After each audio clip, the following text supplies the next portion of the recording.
بسم الله الرحمن الرحيم. اهلا وسهلا بكم في قناة كل يوم بداية جديدة. النهاردة معايا فيديو بسيط عن لما بجيب حاجتي من السوبر ماركت بعمل ايه وبفضيها ازاي وبشيلها وبحافظ عليها ازاي في المطبخ. هو يكون فيديو قصير كده بس عشان اوريكم عملي انا بعمل ايه وبحافظ على حاجتي ازاي. انا هنا سبقتكم بس لان كانت فكرة الفيديو مش في دماغي ففكرت فيها بعد ما بدأت يعني. شلت شوية حاجات وباقي شوية حاجات. فهنا انا فضيت الكورن فليكس اللي هو النيوتري فيد ده اللي هو اللي بالفراولة اللي انا وريته لكم في المشتريات. فضيته في برطمان محكم الغلق. هو كان 250 جرام زي ما انتم شايفين، هو جواه فراولة مجففة كده. وطبعا انا لما بفضي الحاجة من علبها بعمل ايه؟ بقص التاريخ بتاع الصلاحية بتاعه وبخليه في قلب البرطمان علشان لو قعد عندي فترة ابقى عارفة صلاحيته قد ايه، ما بقاش عارفة ده خلاص بقى كويس ولا مش كويس. وطالما في حاجة محكمة الغلق فبيحافظ عليه كده. انا خلصت اول حاجة. تاني حاجة الكورن فليكس اللي هو العادي برضو هفتحه.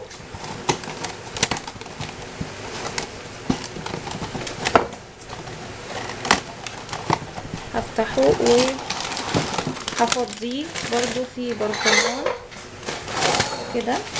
بسم الله الرحمن الرحيم.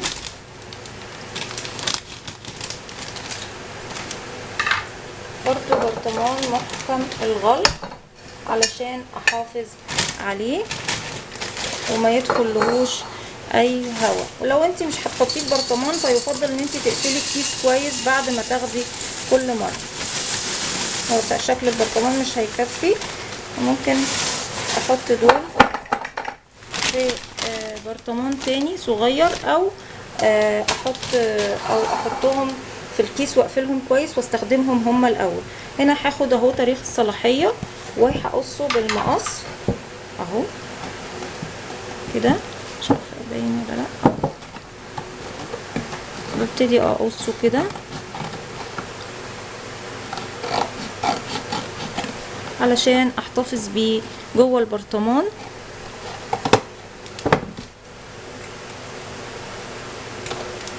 اهو. وهحطه مع الكورن فليكس واقفل عليه كويس كده. كده انا حافظت على الحاجة بتاعتي.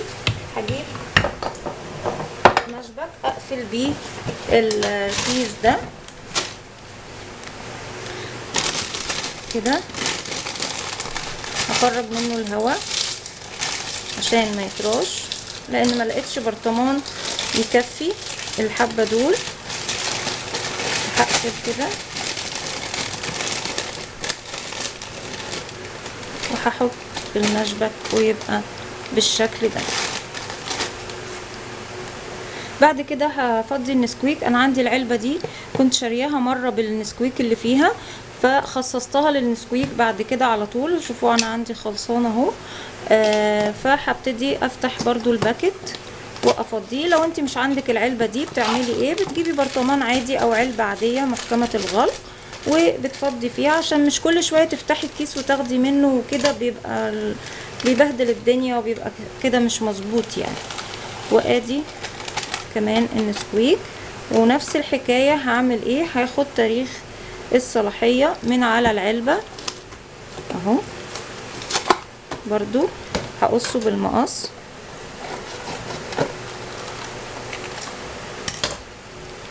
اهو وهحطه في قلب العلبة وارمي كل المخلفات بتاعتي ديت. كمان نسيت اوريكم في المشتريات جبت برطمان عسل امتنان نوارة البرسيم. ده نص كيلو ب48 جنيه. زي طبعا من ضمن الحاجات اللي غليت برضو ده نص كيلو ب48 جنيه. كمان دلوقتي هعمل ايه؟ هفضي اللبن الباودر برضو في العلبة في البرطمان ده. برطمان انا مخصصاه للبن الباودر اهو برضو نفس الحكاية ونفس القصة. هفضي اللبن بتاعي جوه البرطمان. بسم الله الرحمن الرحيم. طبعا انا بينفعني اللبن ده في المعجنات، او لو الحليب عندي خلص انا جايبه كيس صغير لان انا بكمل بقيه الشهر، يعني لسه مش حاجه الشهر دي. تمام كده. هشيل برضو الحاجات دي. كمان عندي الزيت والخل فاضيين، فانا هعمل ايه؟ هبتدي ان انا املاهم من الحاجات اللي انا اشتريتها. انا حاطه فيها زيت ذره مميزاها يعني، لكن زيت العباد بخليه في ازازته علشان ما اتلخبطش.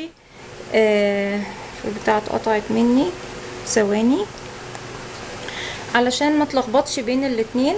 بس انا فتحتها بالسكينه عشان اتقطعت مني. ودايما انا بستخدم زيت الذره في الجبنه، الفول، السلطه، فبتبقى دي خفيفه على ايدي. لكن العباد بخليه في ازازته. املى كده العبوه بتاعتي على قد ما بتاخد، وبشيل الازازه الاصليه في الضرفه، بخلي بس دي بره هنا على الرخامه لاني بستخدمها على طول، هي وازازه الخل اللي شبهها. الازايز دي كانت جايه هديه من خالتي الكبيره، ربنا يمسيها بالخير، خالتي اكرام من اسكندريه. ببعت لها التحيه من الفيديو بتاعي، بقول لها ميرسي على الهديه الجميله ديت. اهو مكتوب عليه اويل هنا. وده الخل برضو هعمل نفس الحكايه. هفتح ازازه الخل، بسم الله الرحمن الرحيم. الحمد لله اتفتحت على طول. واعبي جوه. انا ما لقيتش الازاز الكبيره، لقيت ماركه اسمها فودي وارخص بكتير من هاينز. كنت هجيبها بصراحه يعني، بس بنتي قلقتني منها، احنا ما نعرفهاش، ولا يطلع طعمها وحش، ولا تكون مضره، ولا مش كلير فبصراحه خوفتني منها، فرحت جايبه بقى 2. يعني الفودي الكبيره بسعر دي زائد جنيه، يعني دي ب4 جنيه وربع، الواحده ب4 جنيه وربع تقريبا. الفودي الازازه الكبيره اللي هي اللتر ب5 جنيه ونص. كده انا كمان فضيت الزيت والخل مليتهم. تمام. هشيل بقى الحاجات دي من هنا، واشيل الازايز في اماكنها، الزيت والخل. تمام. فاضل بس هنا الكوين ده اللي هو الورق الفويل، انا بشيله من الكرتونه وبحطه في الدرج، هنحطه دلوقتي مع بعض.